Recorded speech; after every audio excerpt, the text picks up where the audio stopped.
এই নাও, আমি তোমাকে এই সাবানের পুকুরটা দিলাম। এই পুকুরে তুমি যে সাবানগুলো দেখছো, এগুলো হলো জাদুর সাবান।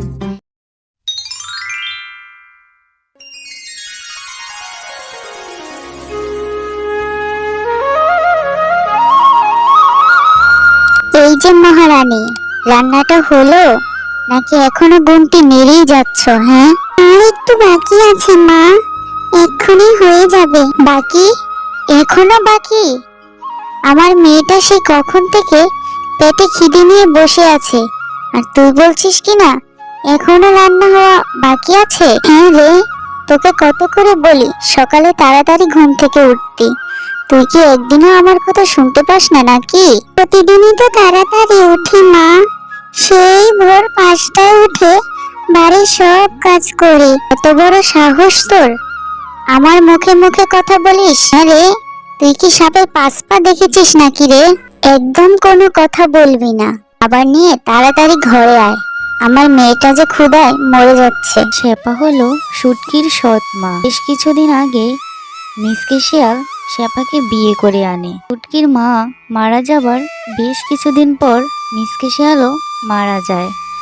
এরপর থেকে শুটকিকে শেপা শিয়ালিনী ভীষণ অত্যাচার করতে থাকে।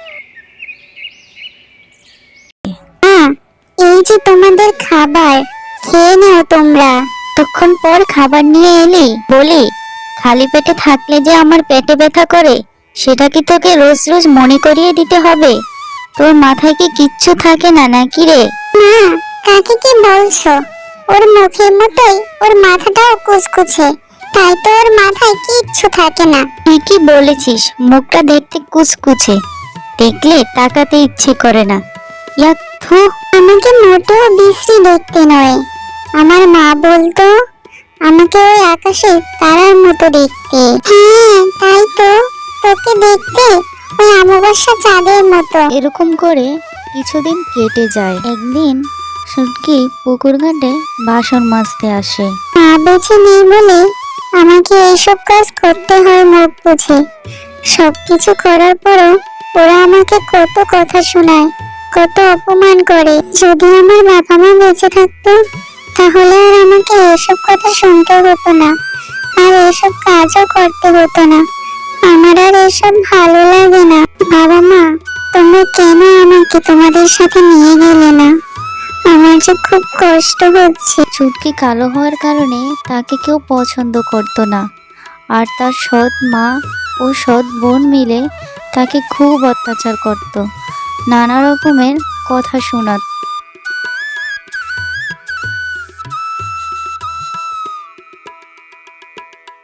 এই ছুটকিকে নিয়ে হয়েছে আমার যত জ্বালা।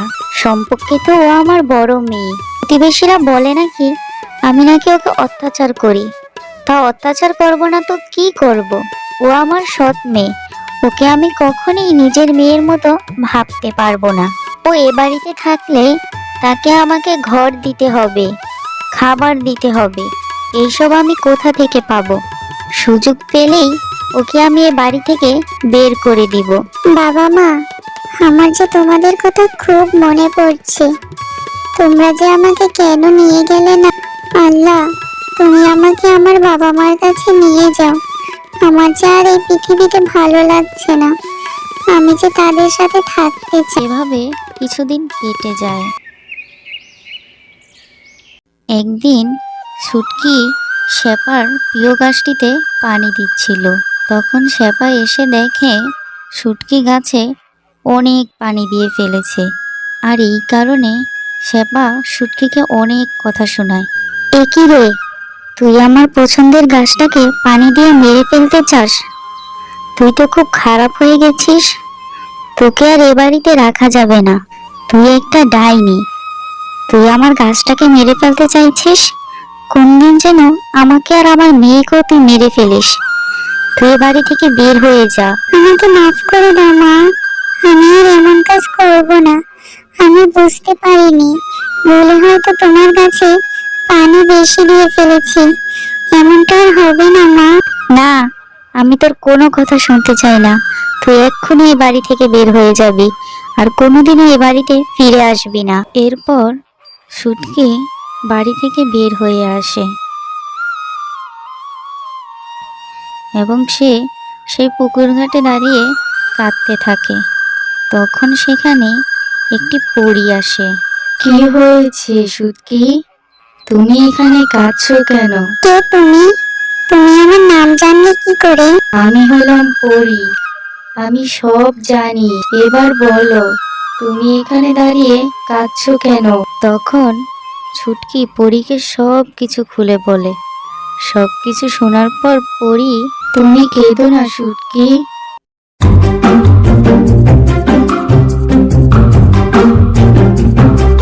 এই নাও, আমি তোমাকে এই সাবানের পুকুরটা দিলাম। এই পুকুরে তুমি যে সাবানগুলো দেখছো, এগুলো হলো জাদুর সাবান।